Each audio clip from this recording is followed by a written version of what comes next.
అనుక్షణము నీ తలపులతో నీవైపోయిన నేను నిన్ను చూడక క్షణమైనా నేనిక గడపలేను. అనుక్షణము నీ తలపులతో నీవైపోయిన నేను నిన్ను చూడక క్షణమైనా నేనిక గడపలేను.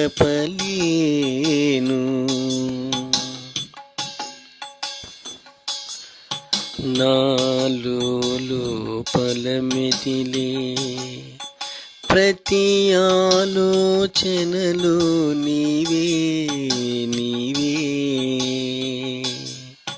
నాలో లోపల మెదిలే ప్రతి ఆలోచనలో నీవే నీవే, లోలో కొనలు సాగే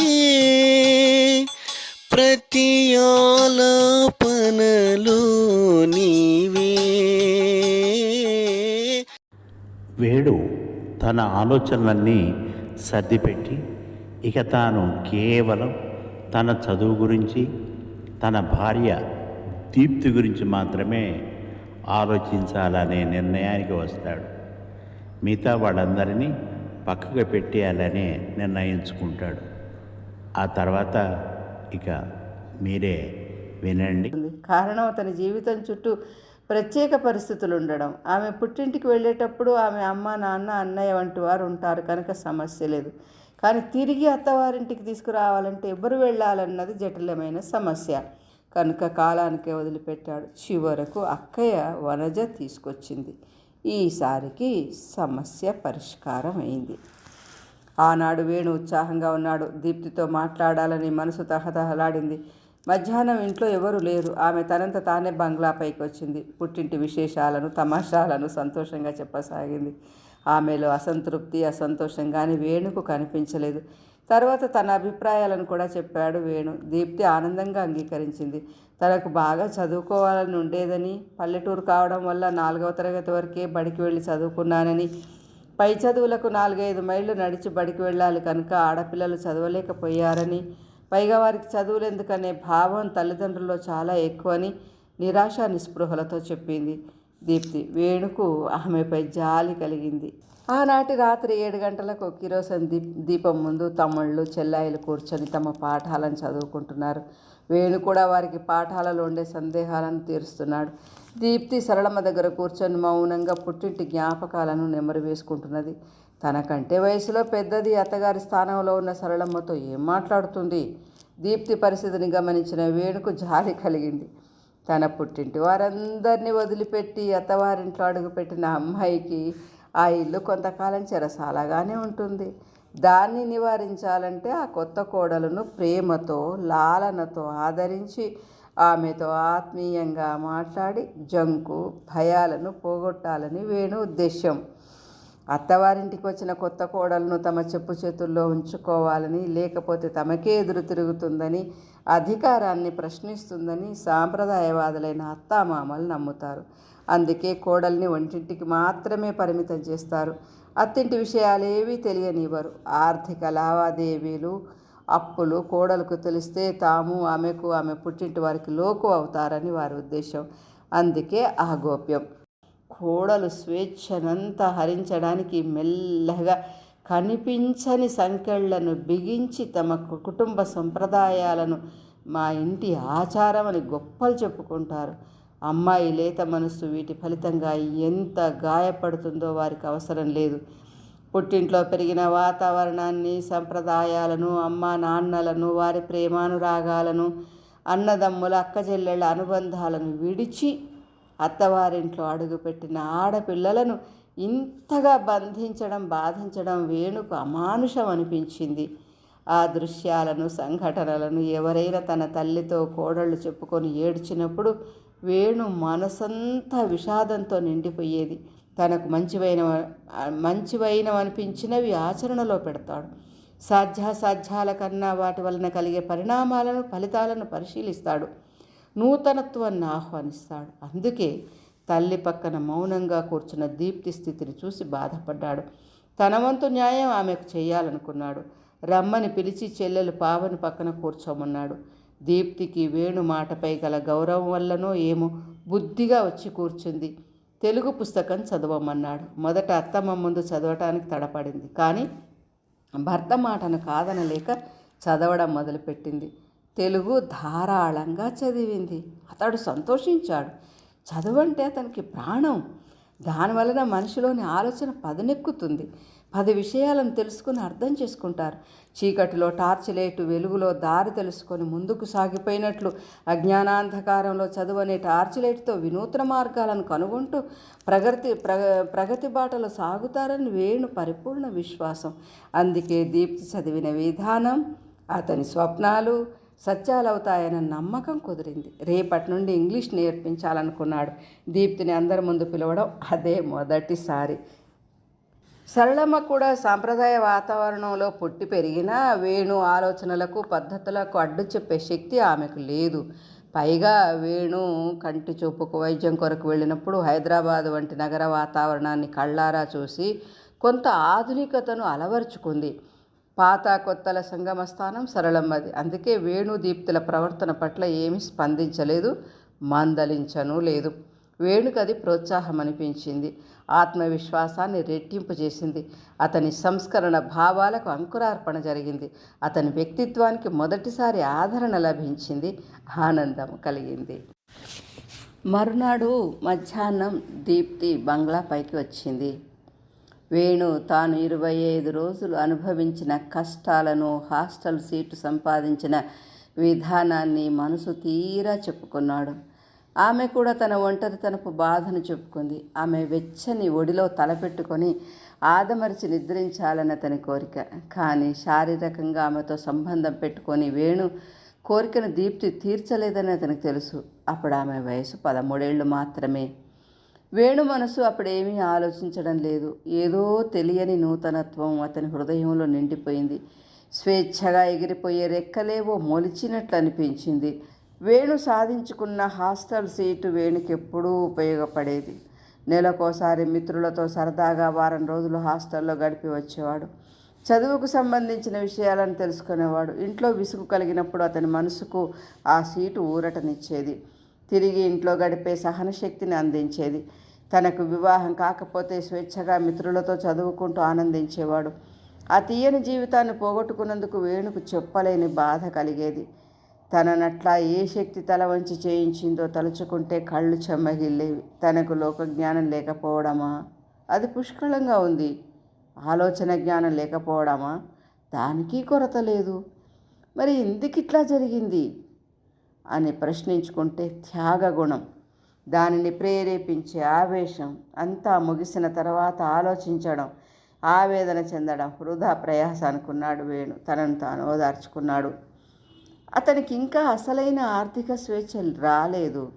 అది హాస్టల్ సీటు సంపాదించుకున్నంత తేలికైనది కాదు. దాన్ని సాధించడానికి ఎన్నో చిక్కుముడులను విప్పాలి. పరువు ప్రతిష్టలను పరిశీలించాలి. సున్నితమైన బంధాలను, అనుబంధాలను కాపాడుకోవాలి. వ్యవసాయ ఆదాయంలో తన వాటాకు రావాల్సింది అడిగే హక్కు తనకుంది. కానీ దానివలన ఉమ్మడి కుటుంబం యొక్క వ్యవస్థ పునాదులు కదిలిపోతాయి. పైగా కష్టపడకుండా ఆదాయాన్ని కోరడం వేణు సిద్ధాంతానికి విరుద్ధం. అందువల్ల తనకు కాలం కలిసి వచ్చే వరకు ఆ కుటుంబ భారాన్ని మోస్తున్న బావపై, తమ్ముడు జగన్నాథ్పై ఆధారపడక తప్పదనుకున్నాడు వేణు నిస్సహాయంగా. వేణు తన దృష్టిని భవిష్యత్తు వైపు సారించాడు. తన విద్యాభ్యాసంలో ఒక్కొక్క మెట్టు అనే తరగతులను అధిగమించాలి. ఉద్యోగం అనే అంతస్తుకు చేరాలి. దీప్తిని కూడా తనతో తీసుకుపోవాలి. ప్రతి మెట్టు చాలా ఎత్తైందే. కాలు పెట్టిన అందనంత ఎత్తైంది. నేలపై పాకే పసివాడు మెట్లెక్కడానికి ఎంతగా ప్రయత్నిస్తాడో, ప్రయాసపడతాడో వేణుకు గుర్తొచ్చింది. ఈ విద్యార్జనలో కూడా తానింకా పసివాడు. తనకింకా ఇతరుల చేయూత కావాలి. సోపానాలను అధిరోహించడానికి సహాయ సహకారాలు కూడా కావాలి. ఇంతవరకు 8వ తరగతి అనే ప్రైవేటు మెట్టును మాత్రమే ఎక్కగలిగాడు. తలెత్తి పైకి చూస్తే ఎన్నో మెట్లు కనిపిస్తున్నాయి, భయపెడుతున్నాయి. వాటన్నింటినీ ఆలోచిస్తుంటే వేణు మనసు నిస్పృహలో మునిగిపోయేది. కానీ అతడు లక్ష్య సాధకుడు, పట్టుదల, స్థిరచిత్తం ఉన్నవాడు. అందుకే దిగులు పడలేదు, వెనుకడుగు వేయలేదు. ఆత్మవిశ్వాసాన్ని నమ్ముకున్నాడు, ముందుకు సాగిపోయాడు. హాస్టల్లో వేణుతో పాటు 4-5 ఉస్మానియా మెట్రిక్ 11వ తరగతి పరీక్షలు రాయడానికి సిద్ధమవుతున్నారు. పరీక్షలు 1971 అక్టోబర్లో జరగవచ్చునని యూనివర్సిటీ ప్రకటించింది. అందువల్ల వేణు కొన్ని రోజులు హాస్టల్లో ఉండి మిత్రులతో పాటు చదువుకునేవాడు. ఇంటికి తిరుగు ప్రయాణంలో బస్సు ఛార్జీలకు కూడా చేతిలో డబ్బులుండేవి కాదు. హాస్టల్కు వచ్చేటప్పుడు తల్లిని అతి కష్టం మీద 20-30 రూపాయలు అడిగేవాడు. అవి కూడా ఎట్లా అడగాలో సుదీర్ఘంగా ఆలోచించి ధైర్యం తెచ్చుకొని అడిగేవాడు. అయినప్పటికీ తల్లి సంతోషంగా అవుననేది కాదు. తమ ఆర్థిక స్థితిగతులు బాగా లేదని, కైకిలోళ్లకే కూలీ పైసలు లేవని బాధను, ఒక్కొక్కప్పుడు నిస్సహాయతను ప్రకటించేది. అప్పుడు వేణు పొందిన బాధ మాటల్లో వర్ణింపరానిది. ఏమీ చెయ్యలేని నిస్సహాయత. ఒకవైపు బాగా చదువుకోవాలనే కోరిక, ఒకవైపు తద్వారా ఆర్థిక స్వావలంబన సాధించాలనే పట్టుదల, మరోవైపు అతన్ని సతమతం చేసేవి. అప్పటికి వేణు తన ఆత్మాభిమానంలో సగభాగం చంపుకొని తల్లిని అడిగేవాడు.